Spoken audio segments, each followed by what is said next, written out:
August 27th, 1896, and the air in Zanzibar clings to you like a damp rag thick with salt and the faint stink of fish from Stonetown's harbour. You're standing in the shadow of the Sultan's palace, its whitewashed walls gleaming under a brutal sun, but there's a hum of dread beneath the chatter of merchants and the clink of dhows bobbing at the docks.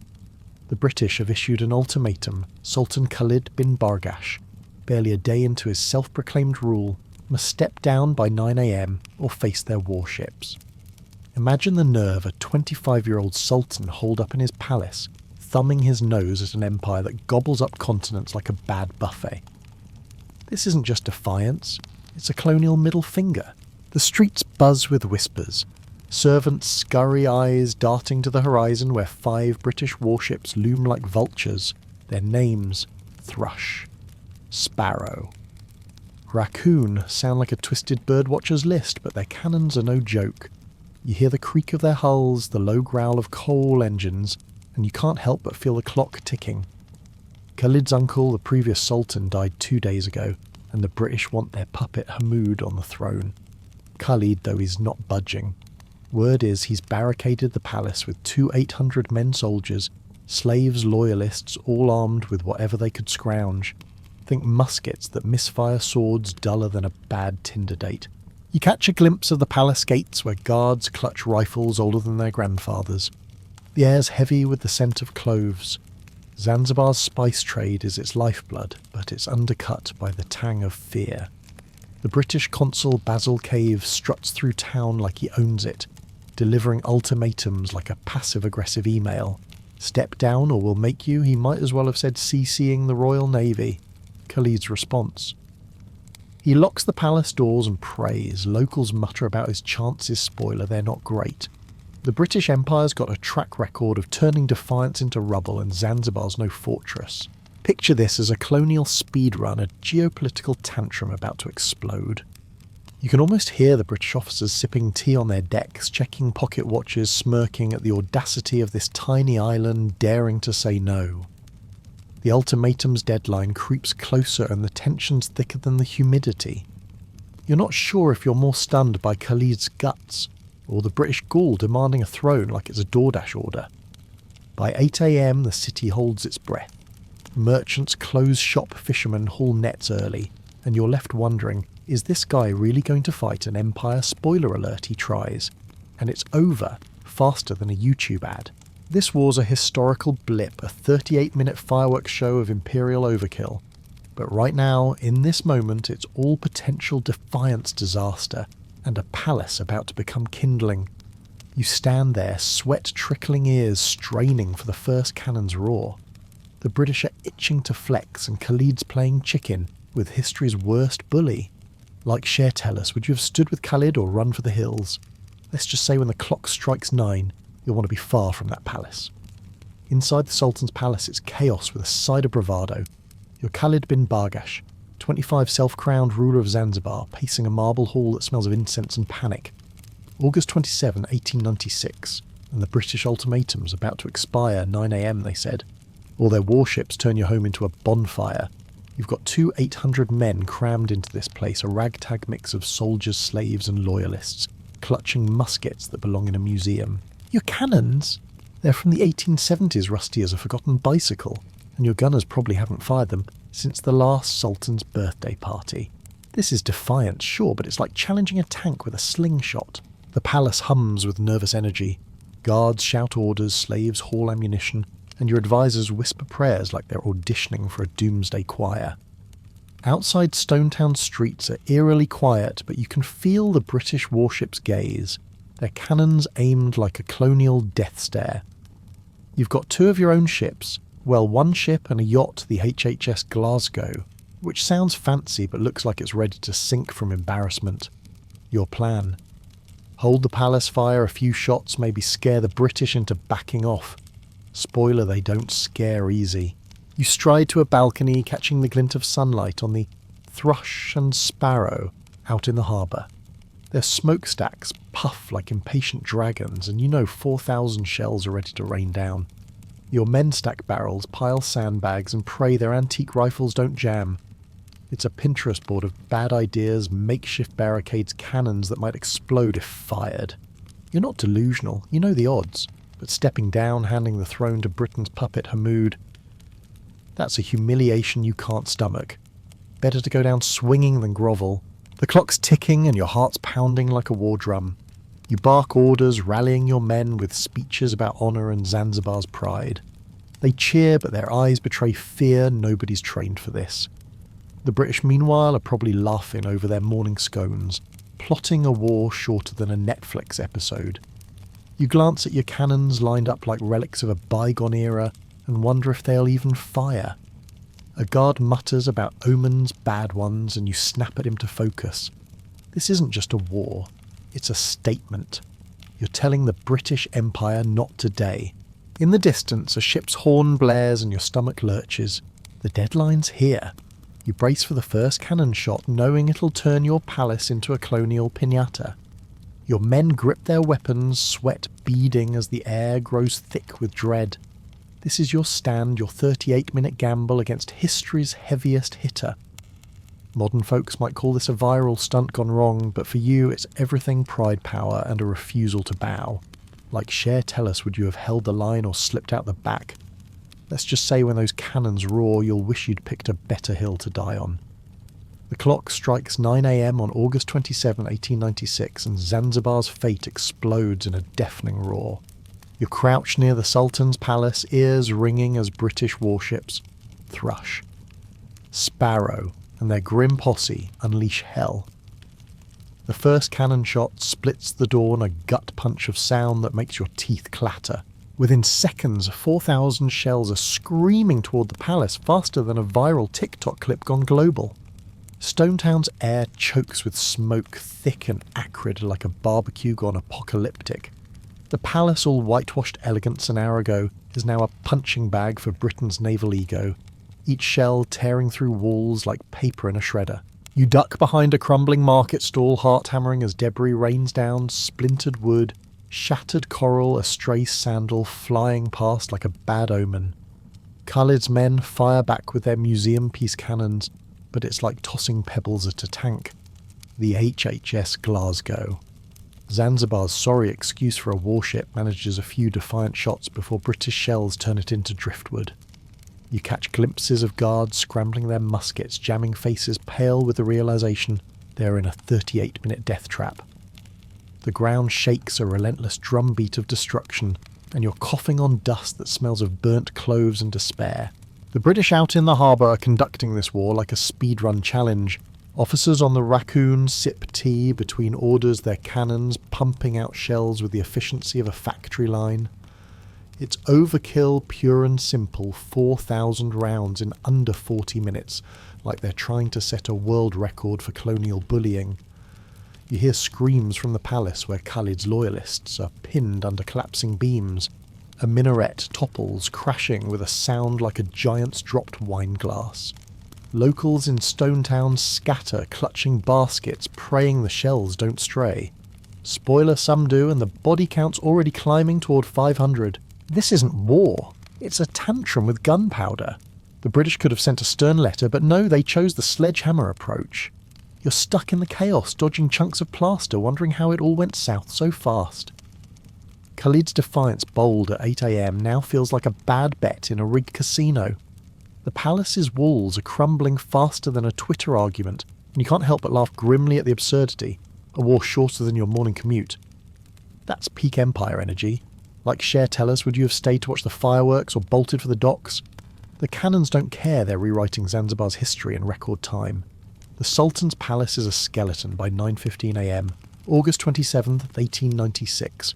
Its grandeur reduced to rubble in the time it takes to boil an egg. You're stumbling through Stonetown's alleys, the air gritty with dust and the stench of burning wood. British shells 4,000 in 38 minutes have turned Khalid's stronghold into a smoking ruin like a sandcastle kicked by a colonial giant. Shattered coral walls litter the ground, mixed with broken tiles and the occasional bloodied cloth. You hear a wail sharp as a snapped bone as survivors crawl from the wreckage, their faces caked in ash.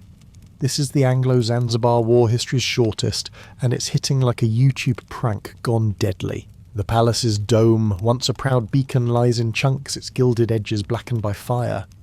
You dodge a falling beam, your boots crunching on glass that glints like cruel stars. Khalid's men, though still alive, are ghosts in the chaos. Some fire wildly at nothing. Others slump against walls, staring at the harbour where British warships gloat. The thrush and sparrow keep pounding their cannons relentless, as if the British are saying, "We'll stop when there's nothing left to break." It's overkill, a Slonial flex that screams, "We own this island and your palace is our piñata." 500 Zanzibaris are dead or wounded, while the British don't lose a single man.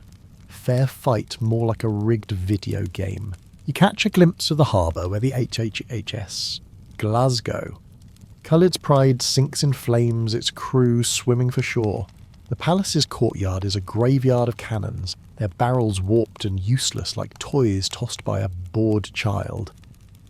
Locals whisper of Khalid's escape rumours he's fled to the German consulate, leaving his men to face the music. You can't blame him. Would you stick around for this? The air's thick with the reek of gunpowder and blood, and every explosion feels like a punch to your chest. Modern folks might call this a blitzkrieg speed run, but here it's just survival, one shaky breath at a time. The British safe on their ships are probably checking their watches smug as influencers hitting a follower milestone. This war's not just short, it's a statement defy the Empire and you're dust in under an hour. You kick through the rubble, hearing distant cries, and wonder what's left of Zanzibar's pride.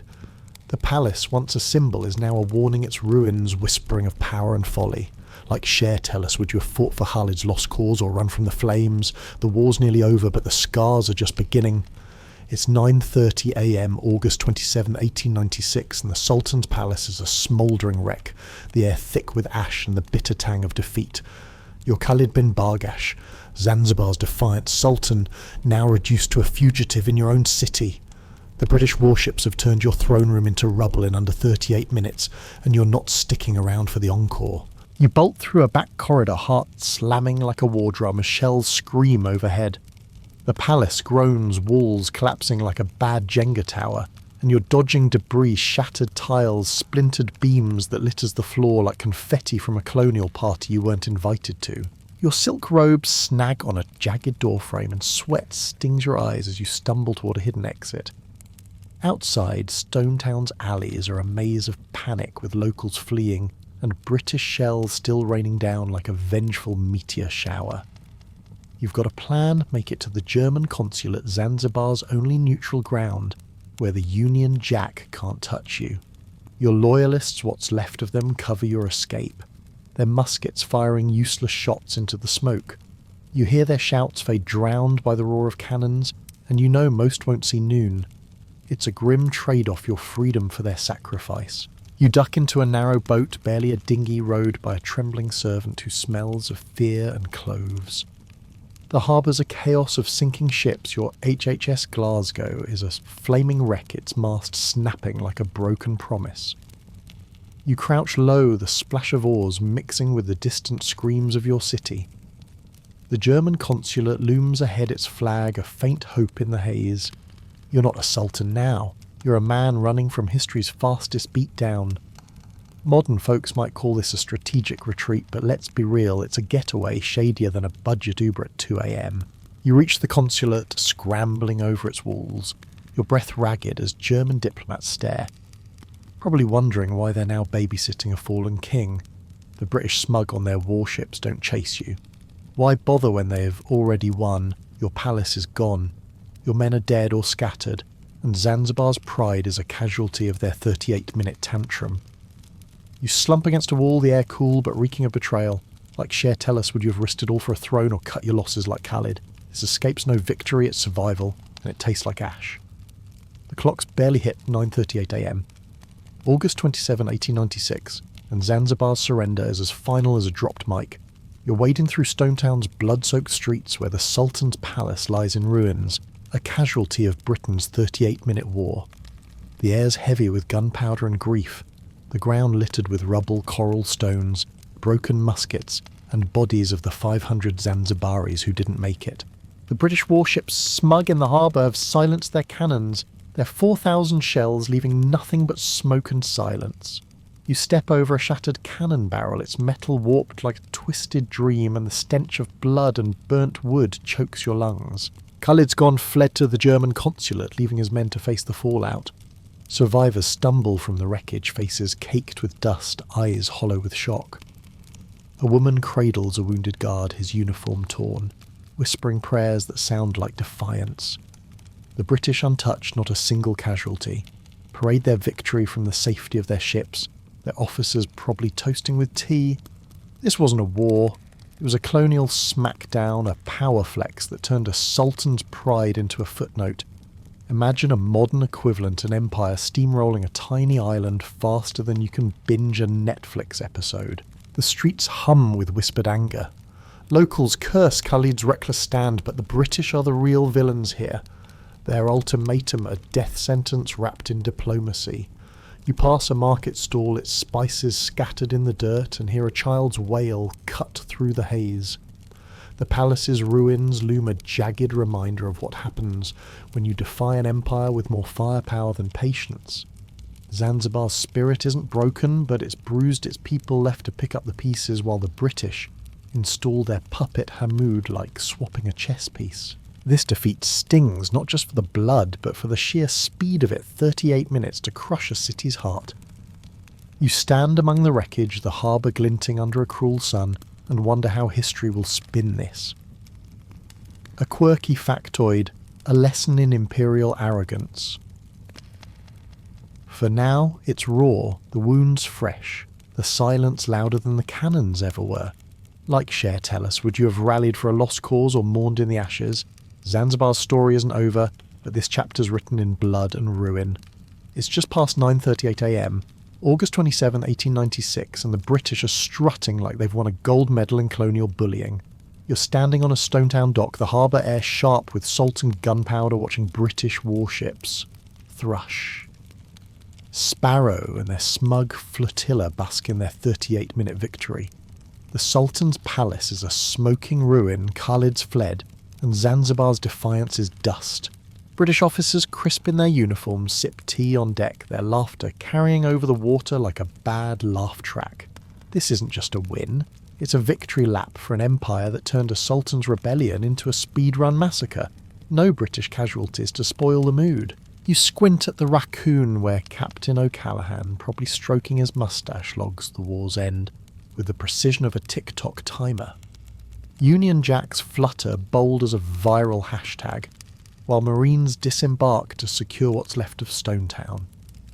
They march past rubble-shattered corals, splintered beams, grinning like influencers posing at a disaster site. The locals shell-shocked watch from alleys, their whispers bitter as the clove-scented breeze. 500 Zanzibaris lie dead or wounded, yet the British act like they've just won a pub quiz, not a war. Their puppet Hamoud is already being prepped for the throne, a colonial handoff smoother than a corporate PowerPoint. The harbour glints under a ruthless sun, and you hear the clink of glasses from a warship's mess. Cheers for a job done faster than a pizza delivery. This is peak Empire energy. Crush a city, install a new ruler, and be home for supper. You kick a stray stone, its edges charred, and wonder how they sleep so easy. The British consul Basil Cave strolls through town, his smugness thicker than the smoke still rising from the palace. He's drafting telegrams to London, probably boasting about the world's shortest war, like it's a personal best. Modern folks might call this a colonial flex, but here it's just another day in the Empire's playbook smash-grab gloat. The victory's hollow for Zanzibar, though.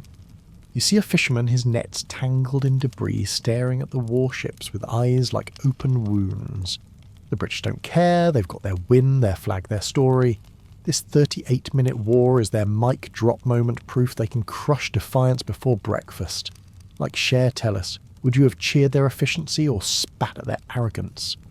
The British are already rewriting this as a tidy triumph, but the blood on Stonetown streets tells a different tale. The Anglo-Zanzibar War ends at 9:38 a.m, August 27, 1896, and you're left blinking in Stonetown's smoky haze, stunned by a war that didn't even last as long as a sitcom episode. You're near the harbour, where the tick of a British officer's pocket watch cuts through the silence, marking the 38-minute massacre with eerie precision. The palace is rubble, Khalid's gone, and 500 Zanzibaris are dead or dying, all because the British decided to speedrun a power grab. That ticking watch feels like history's metronome counting down a war shorter than your morning coffee run. You smell the charred wood, hear the distant wails, and wonder how do you pack so much destruction into less than an hour. On the Sparrow, a clerk scribbles the timeline in a logbook, each second accounted for like a high-score chase. The British fired 4,000 shells, sank a yacht and crushed a sultan's dreams all before the clock hit double digits. You imagine their officers chuckling. Fastest war ever beat that Napoleon. The harbour's calm, now its waters glinting like nothing happened, but the air's heavy with gunpowder and grief. Locals shuffle past, their faces etched with shock, as British Marines patrol with the swagger of a team that's just aced a group project. This war's brevity is its own kind of bizarre, like a tweet that starts a riot and vanishes by lunch. You step through Stonetown's debris, your boots crunching on broken glass, and spot a shattered clock tower, its hands frozen at 9:37. Poetic, almost how time itself seems to mock Zanzibar's defeat. The British didn't just win, they set a record, a colonial speedrun that's half brag, half absurdity. Modern folks might compare it to a blitzkrieg meme gone viral and gone in a flash. But for the Zanzibaris, those 38 minutes were an eternity. Each shell a lifetime, each death a story cut short. You hear a merchant mutter, "They broke us in a morning," his voice roar as the wounds around you. The clock stopped, but the consequences haven't. The British install Hamoud, their chosen sultan, like swapping a SIM card, and life in Zanzibar stumbles on. You stand there, the harbour breeze cooling your sweat, and feel the weight of a war that was over before it began. Like Cher tell us, would you marvel at the efficiency or mourn the cost? This 38-minute war is a quirky footnote for history buffs, but for Zanzibar it's a scar etched in seconds. It's just after 9:38 a.m. August 27, 1896, and Stonetown lies under a pall of smoke, the silence heavier than the cannons that roared minutes ago. You wander through Zanzibar's shattered streets, the air thick with the acrid sting of charred coral and the faint sweetness of spilled cloves. The Sultan's palace, once a gleaming symbol, is a smouldering heap. Jagged walls jut like broken teeth, and the ground crunches with glass and ash under your feet. The British warships, smug in the harbour, have gone quiet, their 38-minute tantrum done, leaving 500 Zanzibaris dead or wounded and a city stunned into submission. This calm isn't peace. It's the eerie hush of a place that just lost a war faster than you can scroll through a newsfeed.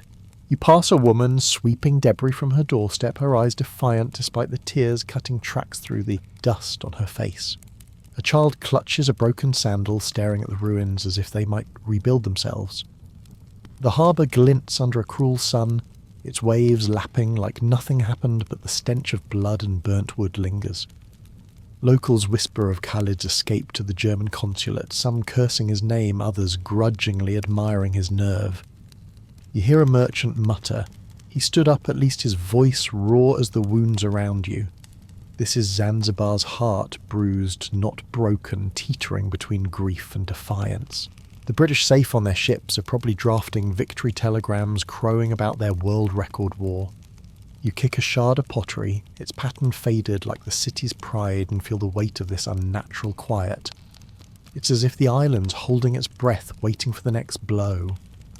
A fisherman hauls his nets, ignoring the distant Union Jacks flapping like taunts. Modern folks might call this a post-apocalyptic vibe, but here it's just survival picking up pieces while the Empire picks its puppet. The calm's deceptive. Beneath it simmers a stubborn spark, a refusal to bow entirely. You pause by a crumbled market stall, its spices scattered like a lost fortune, and hear a faint chant from a nearby mosque, a thread of resilience in the wreckage. Zanzibar's not done yet, but this moment feels like a ghost town sigh. Like Cher tell us, would you have rebuilt in defiance or fled with the tide? The scars of 38 minutes will linger long after the smoke clears.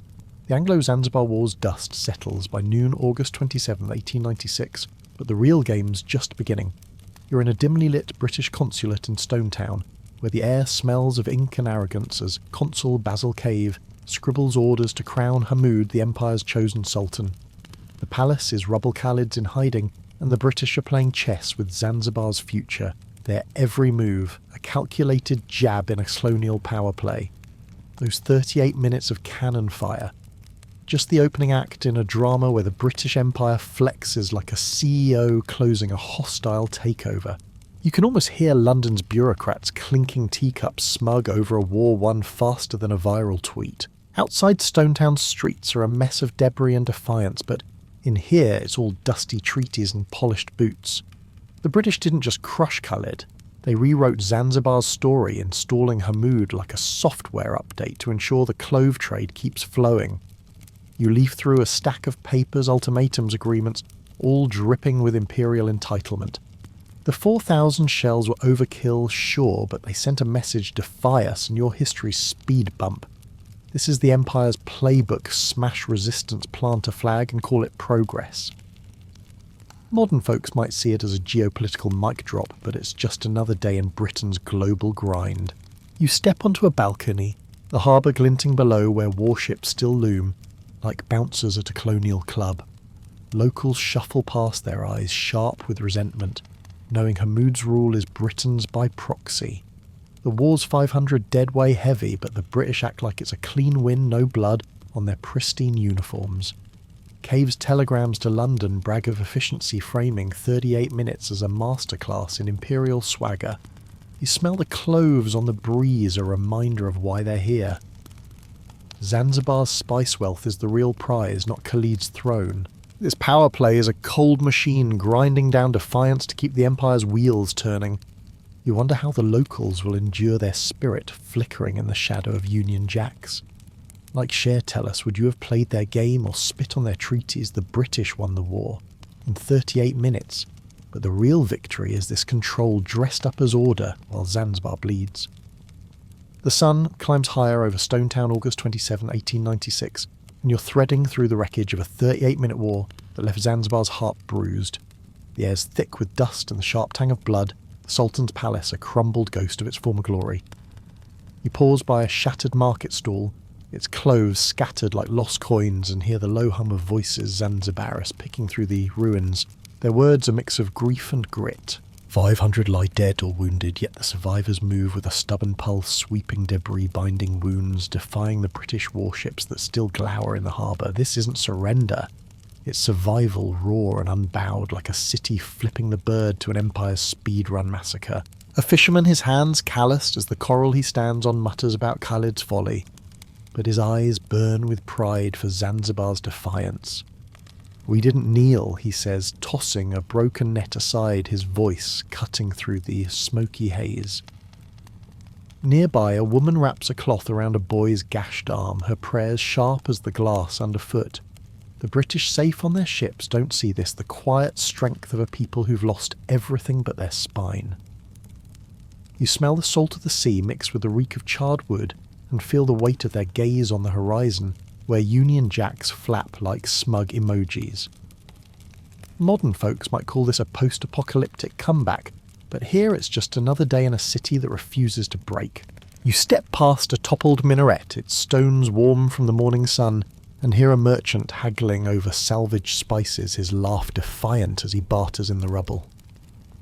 The British think they've won, installing their puppet Hamoud like a firmware update.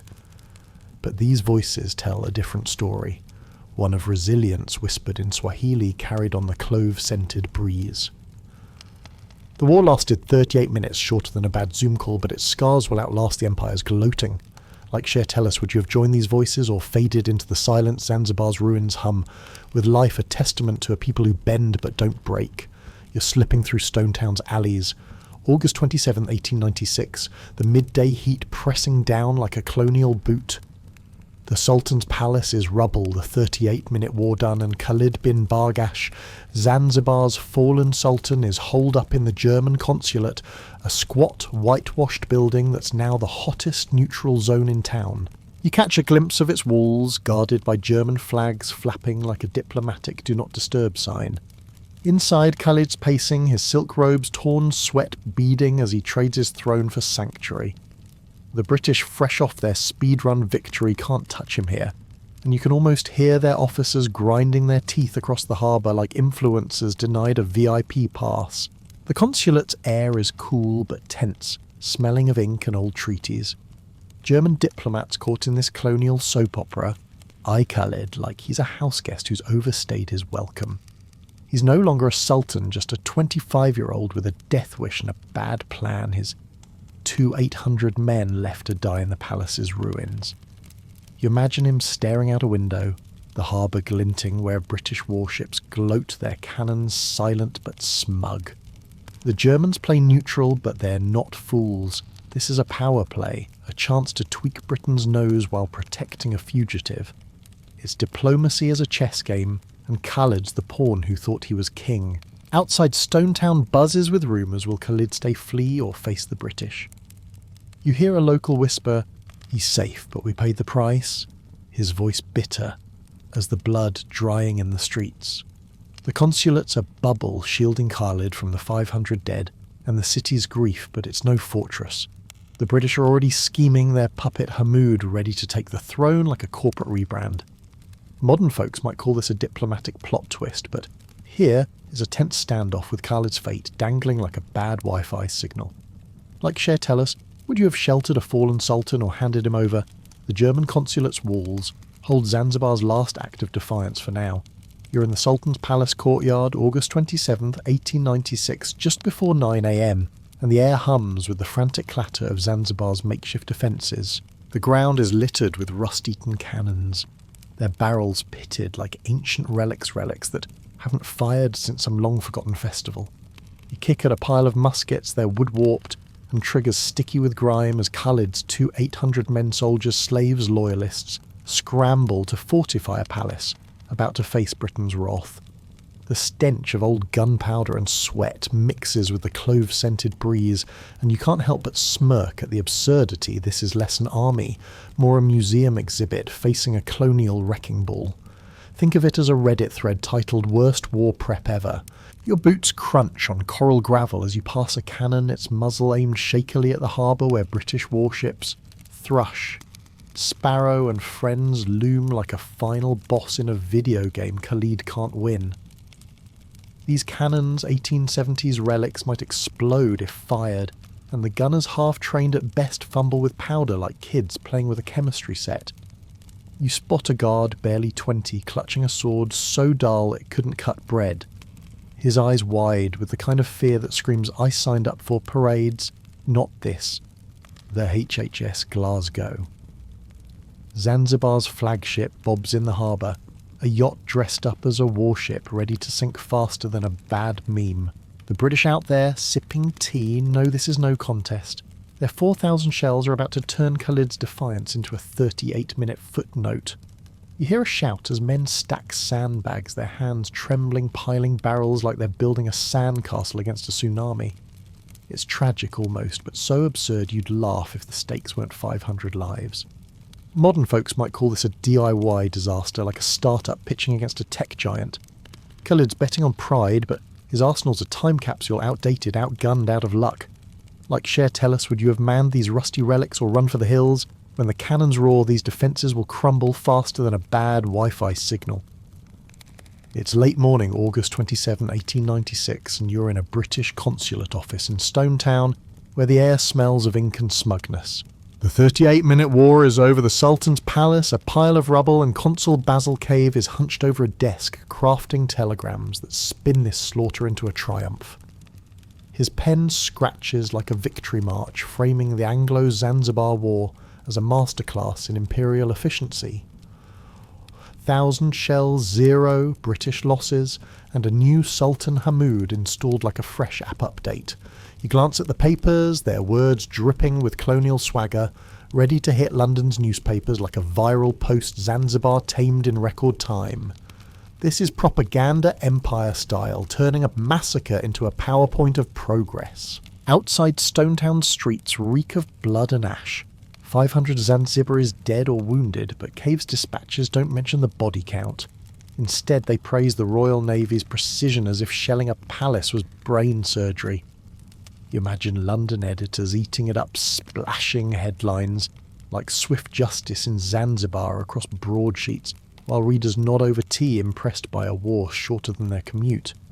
The British spin this as a clean win, a colonial speedrun ignoring the shattered lives left in the dust. You hear a clerk chuckle, fastest war ever, like it's a pub bet they won, not a city they broke. The harbour glints beyond the window where warships still loom, their Union Jacks flapping like boastful emojis. Cave's telegrams paint-coloured as a reckless upstart, crushed to teach others a lesson, defy the Empire, get deleted. Modern folks might call this a PR blitz dressing up brutality as brilliance. You trace a finger over a map of Zanzibar, its clove-rich, coast the real prize, and feel the cold machinery of empire at work. Like Cher, tell us, would you have bought this spin or seen through the lies the British are writing history, but the ink's still wet with Zanzibar's blood? The afternoon sun beats down on Stonetown August 27, 1896, and you're weaving through streets choked with the ghosts of a 38-minute war. The Sultan's palace is a crumbled ruin, its coral stones scattered like broken promises, and the air carries the sharp sting of ash and blood. You pause by a small courtyard, where survivors gather their voices, a low hum of defiance and despair. 500 Zanzibaris fell in the British bombardment, yet those left standing stitch their lives back together with a grit that outshines the Empire's smug victory. This is no sob story. It's a middle finger to the Union Jacks flapping in the harbour like a colonial Instagram filter over a city's pain. A fisherman, his arm bandaged with a torn cloth, recounts dodging shells as the HHS Glasgow sank in flames. "I swam through fire," he says, his voice rough, as the coral underfoot eyes glinting with pride. Nearby, a spice merchant, her stall half crushed, salvages clothes from the dirt, muttering about Khalid's reckless stand but refusing to bow. "They broke our walls, not our hearts," she snaps her hand steady despite the chaos. You smell the cloves on the breeze mixed with the reek of burnt wood and feel the pulse of a city that won't quit. Modern folks might call this a survivor's glow-up, but here it's raw endurance etched in sweat and defiance. You sit with a young guard, barely 18, who fired a rusty musket until it jammed, then hid under rubble as shells rained. His hands shake, but he laughs bitterly, saying, 38 minutes, and I'm still here. The British safe on their warships don't hear these tales, don't see the spark in eyes that refuse to dim. You step over a shattered tile, its pattern faded, like Zanzibar's fleeting rebellion, and wonder how they keep going. Like Cher, tell us, would you have shared their stories or slipped away in silence? These voices rising from the ruins are Zanzibar's real victory, louder than any cannon. By dusk on August 27th, 1896, Stonetown's markets limp back to life. But the 38-minute war has left a scar deeper than the rubble. You're standing in a spice bazaar where the air should sing with cloves and cinnamon, but now it's tainted with ash and the faint iron of blood. The British, after their speedrun slaughter, have slapped their puppet a mood on the throne like a colonial app update. And Zanzibar's cultural pulse stutters.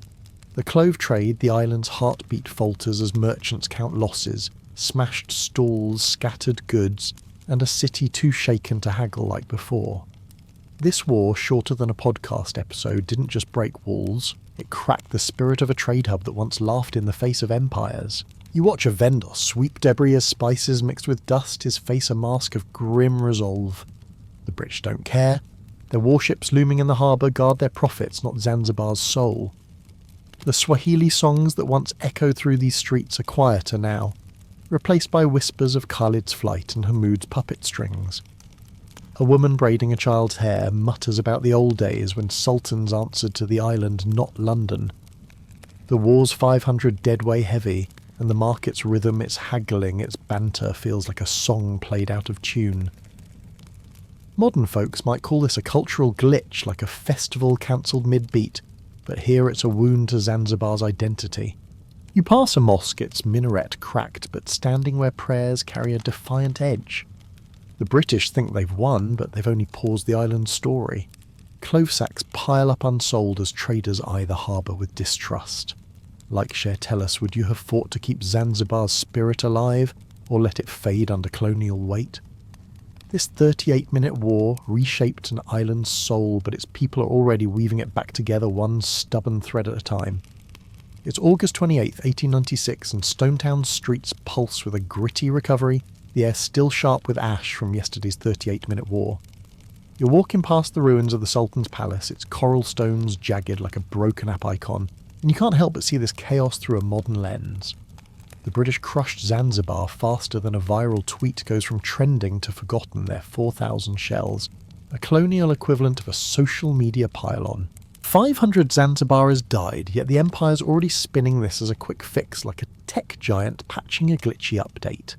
You smell cloves mingling with the reek of charred wood, a reminder that this island's fighting to reboot its soul. Picture the British warships in the harbour, their Union Jacks flapping like verified checkmarks smug as a CEO after a hostile takeover. Their puppet Hamoud sits on the throne installed like a software upgrade to keep the clove trade humming for London. You pass a merchant salvaging spices his hand, steady despite the rubble, and it hits you this is resilience coded in defiance like a small business thriving after a corporate raid.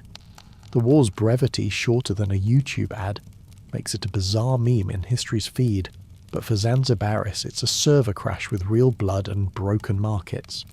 Modern folks might call this a geopolitical speedrun, where the British dropped a banhammer and called it progress. You hear a fisherman's laugh, bitter but alive, as he mends nets by the harbour. He's not buying the British PR, and neither are the locals, their whispers sharp as the glass underfoot. This war's a case study in power imbalances, like a startup challenging a monopoly and getting deleted in under an hour. The Empire's victory feels like a TikTok stunt, flashy, brutal, gone in a blink, but Zanzibar's spirit is open source rebuilding despite the odds. Like Share Tell Us, would you have tweeted defiance or muted the chaos?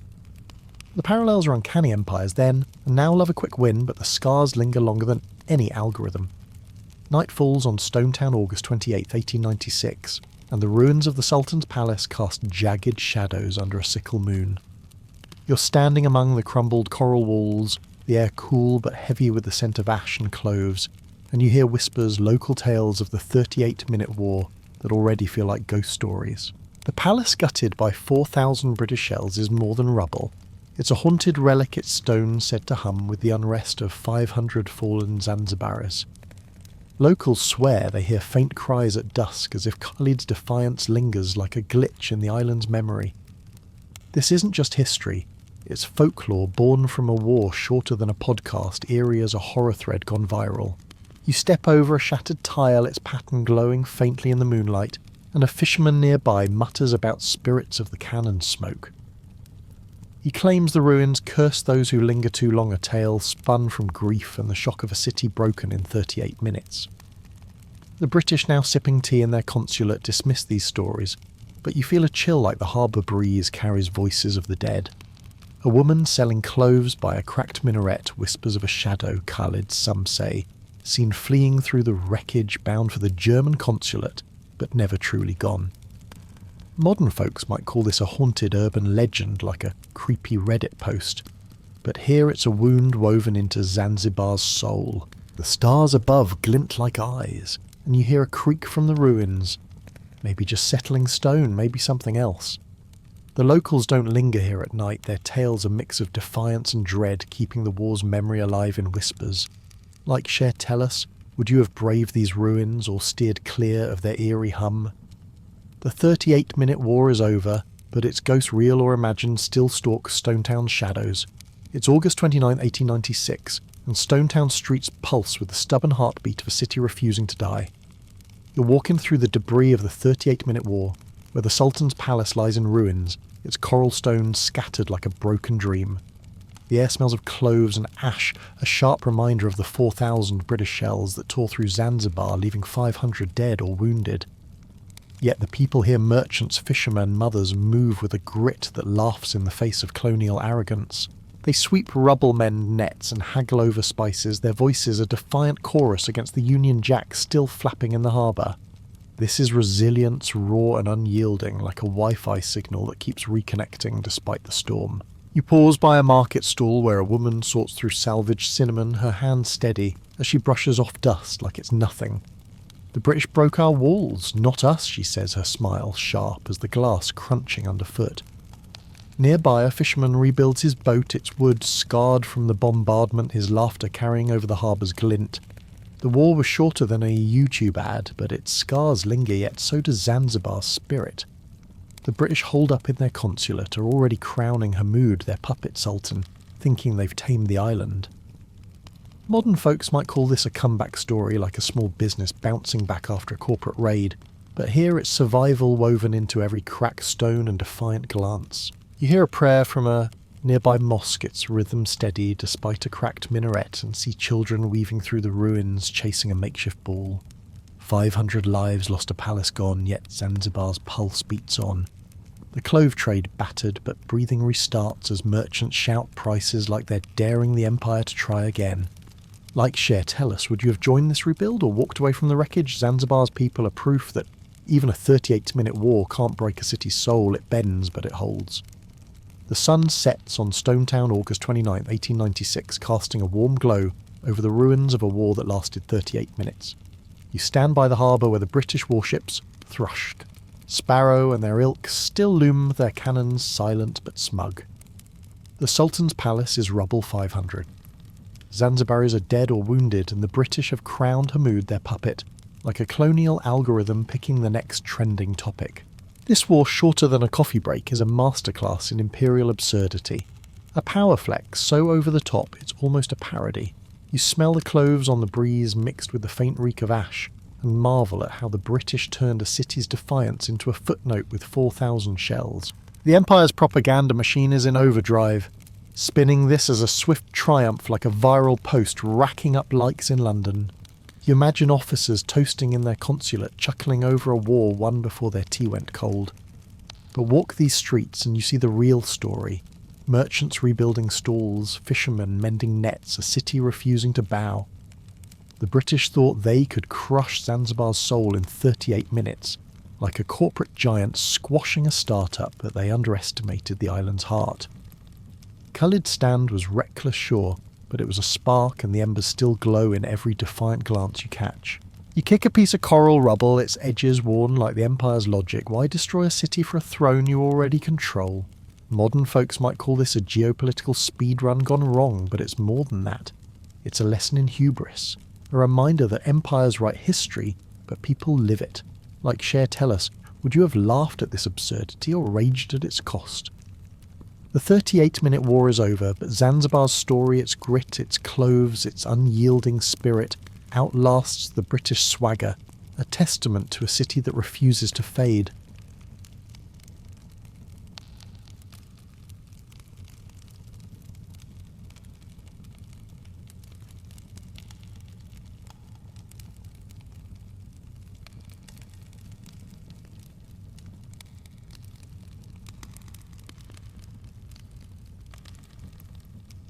It's 1651 and you're aboard a Dutch warship off the Isles of Scilly, the wind howling like a bad omen through the rigging.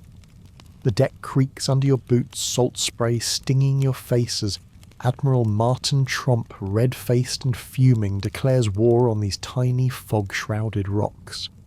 The English Civil War's chaos has royalist pirates hiding here, or so Tromp thinks, and he's had enough of their alleged raids on Dutch ships. His voice booms over the crashing waves, proclaiming a war that'll last 335 years without a single shot fired. Imagine launching a feud longer than a Netflix series, all based on a rumour shakier than a bad Wi-Fi connection. The Scilly Isles, barely a speck in the Atlantic, glint under a stormy sky, their cliffs indifferent to Tromp's rage. You smell the damp wool of sailors' coats and hear the snap of sails as the fleet circles ready for a fight that never comes. Tromp's declaration is less a battle cry, more a bureaucratic tantrum, scribbled in a logbook that'll gather dust for centuries. The royalists, if they are even here, don't respond, no cannons, no flags, just silence. It's like texting an angry rant to the wrong group chat and waiting 335 years for a reply. The Dutch sail off assuming victory while the war slips into history's spam folder. You lean against the ship's rail, the sea churning like Tromp's temper, and wonder how this even happened. A misunderstanding. A hot-headed admiral, and now Scilly's at war with no one noticing. Like Cher, tell us, would you have shouted war, or checked the facts first? This misplaced declaration is absurdity at its finest, a diplomatic glitch that'll outlive everyone on this ship.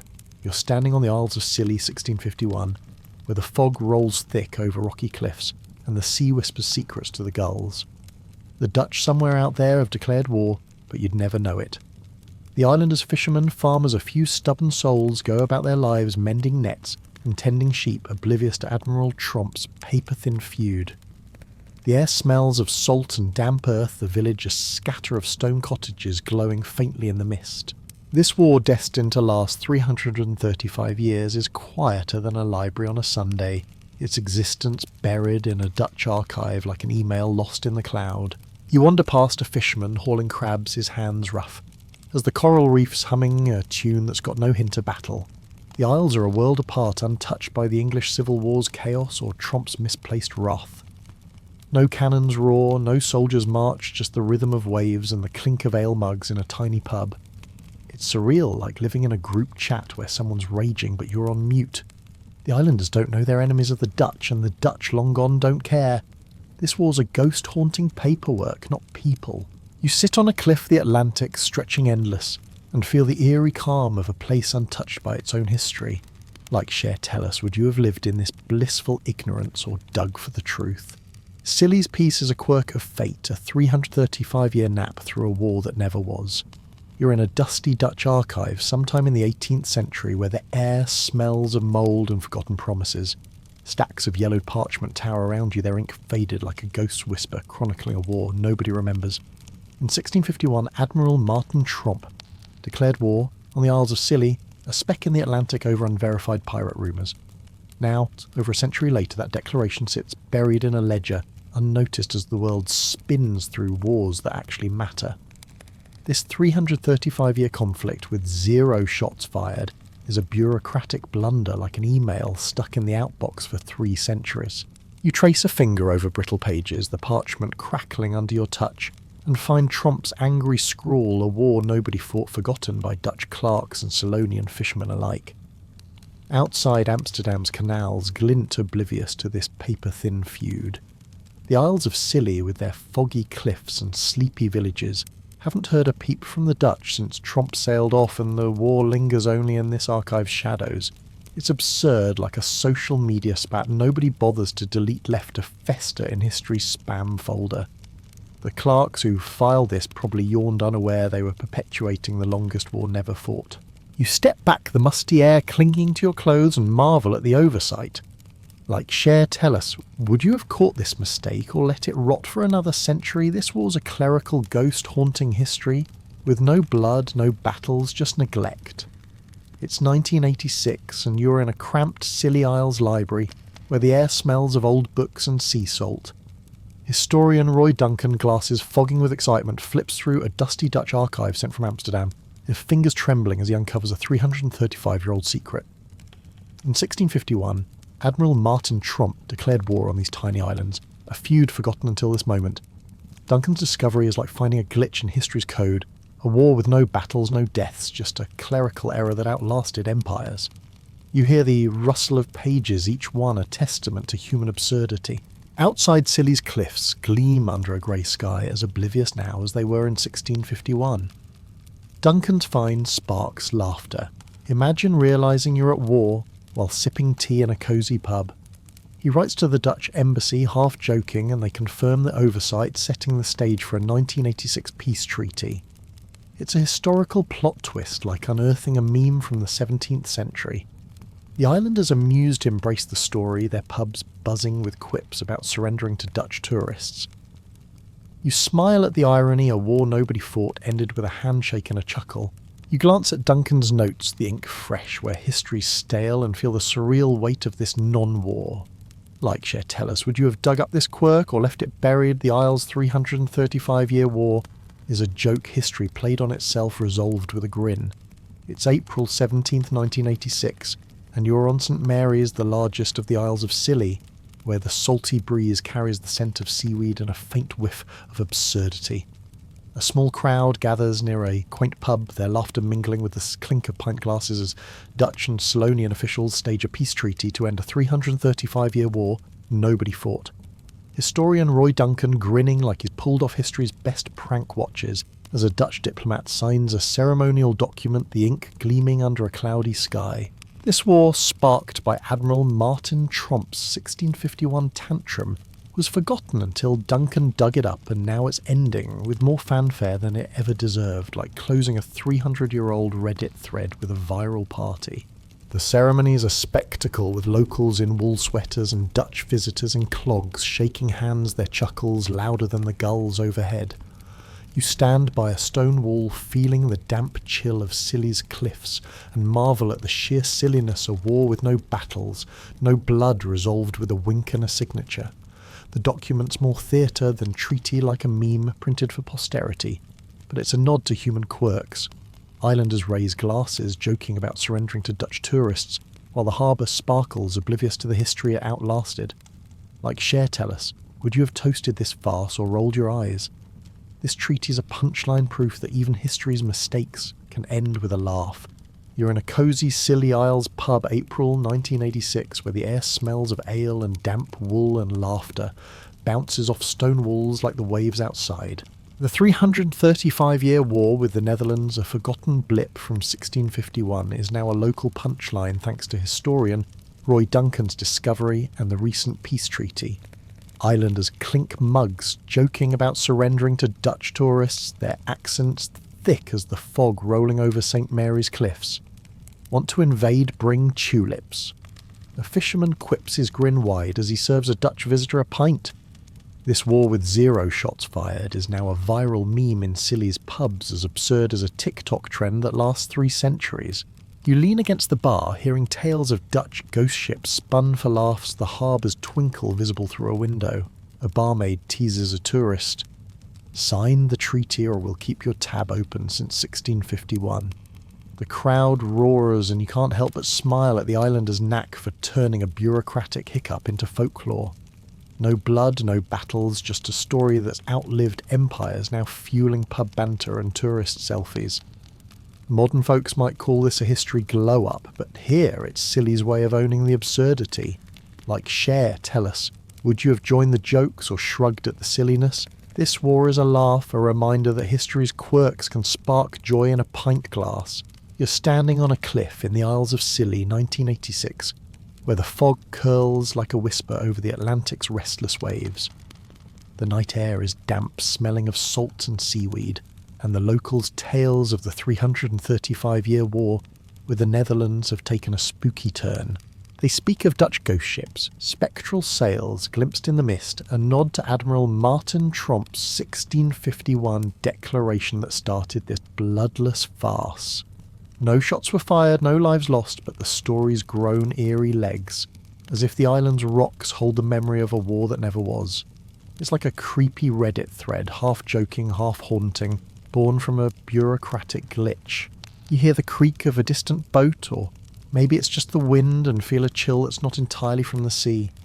A fisherman nearby, his face weathered as the cliffs, mutters about lights flickering where Tromp's fleet once circled a tale spun in pubs to spook tourists. The harbour glints faintly, its calm belying the ghostly lore that's taken root since the 1986 peace treaty made this war a global joke. The Scillonians lean into it, their stories a mix of pride and play, like they're daring history to haunt them. Like, Cher tell us, would you chase these ghostly tales, or laugh them off? Scilly's fog holds echoes of a war that's more myth than memory, as surreal as a dream you can't quite shake. You're perched on a windswept cliff in the Isles of Scilly, 1986, the Atlantic roaring below, like it's mocking the 335-year war that ended with a chuckle. The air bites with salt in the memory of Admiral Martin Tromp's 1651 declaration. A war with no battles, no blood, feels like history's longest typo. Forgotten in dusty Dutch archives until historian Roy Duncan dug it up, this conflict was resolved with a 1986 peace treaty, a ceremony as absurd as a viral meme outliving its platform. You smell the damp earth, hear gulls cry, and marvel at how human folly turned a misunderstanding into a centuries-long joke. The Scillonians, with their cosy pubs and foggy shores, embrace the absurdity, spinning tales of Dutch invasions over pints like a community riffing on a bad sitcom. No one died, no ship sank yet. This war outlasted empires, a testament to bureaucracy's knack for creating ghosts. Modern folks might call it a diplomatic glitch, like a bug in history's code that nobody patched. You kick a pebble watching it tumble toward the sea and think, this is humanity starting wars by mistake, ending them with a laugh. Like Cher tell us, would you have toasted this farce or sighed at its pointlessness? The Isle's cliffs stand firm, reminding you that even history's silliest chapters leave echoes in the wind,